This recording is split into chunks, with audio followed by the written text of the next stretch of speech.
The international deals that we win abroad are about you. For those who build the products and services that the world wants to buy. The workers who power international trade here in Brampton, in Mississauga, in Calgary, in Maribel, Moncton, Saskatoon, Winnipeg, Victoria, and beyond. Together, the office and the council become a diplomatic, commercial, and financial powerhouse for Canadian exporters. One team, one goal, Canadian workers winning abroad as Team Canada and bringing home new international orders to power our economy and create thousands of jobs across our country. Today, we are launching Canada's first ever Strategic Exports Office, working side by side to help our best companies win the biggest contracts in the toughest markets around the world. Canada quietly launched a plan that could make Trump's tariff strategy lose its power. While Washington expected pressure to force Canada into a corner, Ottawa started building new trade routes that changed the entire game. Canada just built a weapon designed to make Donald Trump's tariffs useless. In 2026, Ottawa launched a Strategic Exports Office with a single mission to help Canadian companies sell to the rest of the world instead of the United States. The target is explicit: double Canada's exports to markets beyond America by 2035. Every deal it closes in Asia or Europe shrinks the leverage Washington holds. And that turns Trump's entire pressure strategy against him. The logic behind why this spells trouble for Trump is simple. Tariffs only work as a weapon if the target has nowhere else to go. Trump's entire approach to Canada rests on one assumption: that Canada depends so heavily on the American market that economic pressure will force it to concede. That assumption has been true for decades. Canada sends roughly 70% of its exports to the United States. But the moment Canadian companies establish reliable customers in other regions, that dependence weakens, and every future tariff threat loses its bite. The Strategic Exports Office exists to accelerate exactly that shift. International Trade Minister Maninder Sidhu described the office as a coordinated deal-making machine. Think of the Strategic Export Office as your government-level deal maker, he said. It brings strategic advocacy, government financing, and diplomatic support together in one place.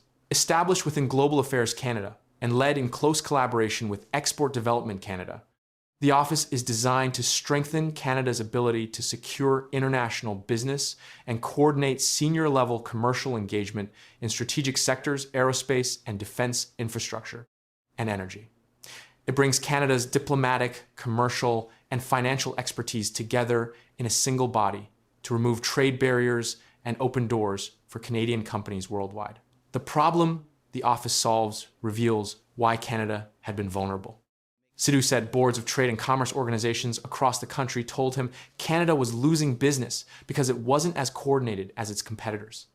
They would get to the finish line, another state leader would swoop in, a trade minister would swoop and make a call, and billions of dollars of deals would be lost.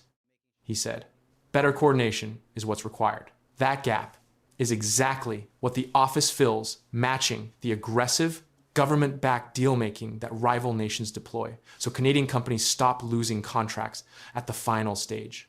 And if you want the real story behind how Canada is still holding its ground through tariffs, wars, and hard times, hit join below to join the membership for exclusive documentaries you won't see anywhere else about Canada's progress and rise through uncertainty. The explicit target attached to the office is what makes it a long-term threat to American leverage. Establishing the office reflects Canada's commitment to trade diversification and supports the goal of doubling exports to markets beyond the United States by 2035.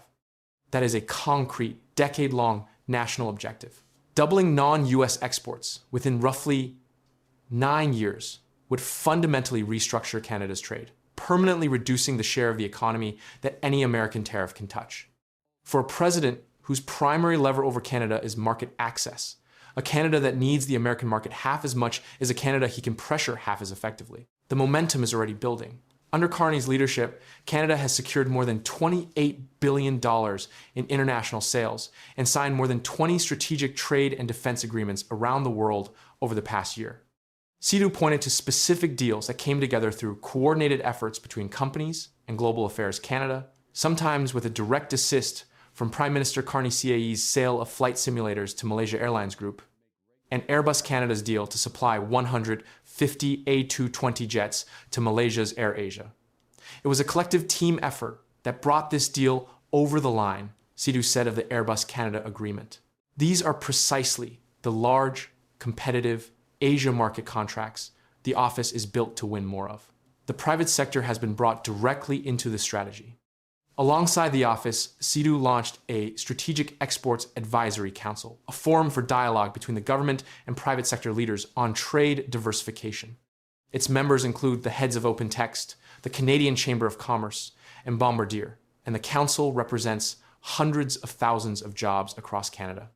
Embedding major Canadian employers in the diversification strategy connects government deal-making directly to the companies that will execute the exports, building the institutional muscle to sustain the shift regardless of who holds power in Washington. The timing makes Trump's position worse. His latest tariffs are already facing growing political and legal pressure inside the United States.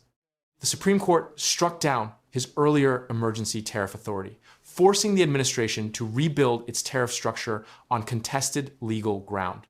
Two major American labor unions asked his own trade representative to reconsider the Canada tariffs. A U.S. senator appealed over collapsing tourism revenue. American homebuilders petitioned for lumber relief. American farmers forced a reversal on potash tariffs.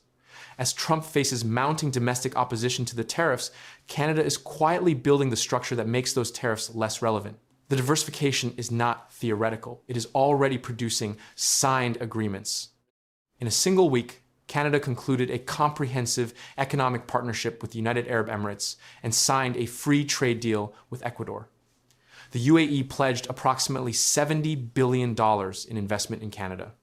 Those agreements were concluded the same week Trump threatened new tariffs over wildfire smoke, a direct demonstration that Canada's response to American pressure now runs through negotiating rooms on 3 continents rather than only through Washington. The Strategic Exports Office is designed to turn that kind of week from an exception into a routine. The physical infrastructure supporting the shift is being built simultaneously. The $10 billion Roberts Bank Terminal 2 port expansion targets a 50% increase in exports away from the United States. The Trans Mountain expansion moves Alberta crude to Asian buyers. LNG Canada, Cedar LNG, and the Kasai Lissams deal with Germany's Uniper are building Pacific and European energy export capacity. The Exports Office coordinates the commercial deal-making. The ports and pipelines provide the physical capacity to move the goods. Together, they form a complete system for routing Canada's economy around the American market. For Trump, this creates a challenge far larger than a short-term trade dispute. If Canadian companies successfully diversify their customer base, future U.S. tariffs become progressively weaker as a bargaining tool because fewer Canadian exports will depend on the American market to survive. Rather than pulling Canada closer through economic pressure, Trump's trade strategy risks accelerating Canada's shift toward a broader global trading network, one that leaves the United States with less influence over its closest economic partner than it has held in generations. The office was not a panicked reaction. It was announced in Budget 2025, tasked with removing trade irritants, lifting market access barriers, and addressing infrastructure gaps. Its launch in the middle of the escalating tariff conflict gives it immediate strategic weight, but it reflects a deliberate, long-planned structural shift. Sidhu framed the ambition directly. The office will help Canada's best companies win the biggest contracts in the toughest markets around the world.